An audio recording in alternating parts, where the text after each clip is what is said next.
Another check on business this morning on Breakfast Television. Here's Mike Eppel.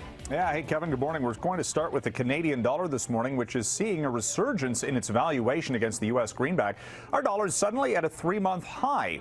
There were a lot of predictions going into this year that the Canadian dollar would flounder for much of the first half of 2017. Hasn't exactly worked out that way.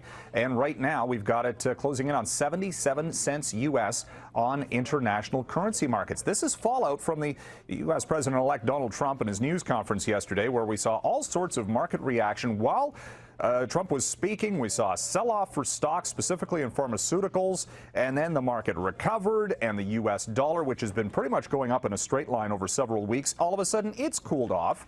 The Mexican peso hit a record low against the greenback yesterday. It's recuperating a little bit this morning as well. We're starting the trading day with the Dow Jones Industrial Average 46 points away from 20,000. Still just can't seem to breach that milestone. It's been bumping up against it, we'll say, for the past several weeks now. The TSX coming off a back-to-back rally, and we've also got the price for oil. You saw it there, up sharply this morning, with Saudi Arabia saying they're actually cutting back production a little bit more than they first thought.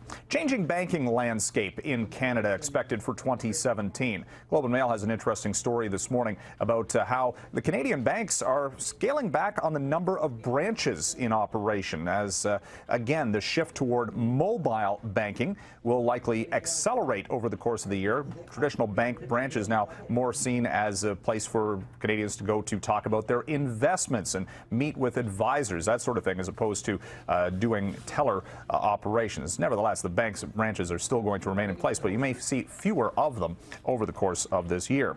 Another day, another study pointing to a continuation of the real estate rally that we've seen for Toronto. Royal LePage in with its outlook for 2017. And again, we're talking about the idea of low supply, high demand, higher prices for Toronto real estate this year, and the move for a lot of people looking further to the outskirts of the 905, because that is where the affordability exists. Over the course of the past year, that actually, for 905 saw the largest percentage price appreciation in the GTA.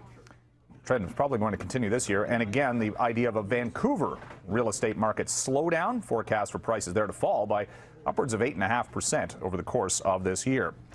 And the end of an era for a couple of U.S. airlines over the course of 2017. United Airlines says it's going to phase out the remaining fleet of Boeing 747s by the end of this year. And this follows a similar path that Delta Airlines had previously announced at the end of the Boeing 747 for their mainline long-haul fleets. They can do it with a Boeing 777 or the new Dreamliner. They're much more fuel efficient.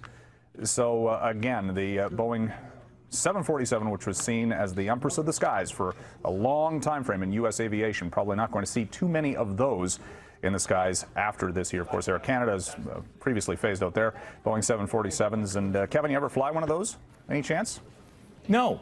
No? No. Yeah, you have to, I guess British Airways would probably be one of the last, and El Al, a couple of overseas, but you know, you got the big planes just not as popular as they once were. They're just not as fuel efficient. Yeah, they're just not as fuel efficient. I mean, I'm one of the few, though, that enjoy the much smaller aircraft. Really? I'm talking about, you know, the Porter Airlines kind of what are those, the Dash? Russ, what are those, the Dash what? The Q400s. Q400s, thank you. Yeah.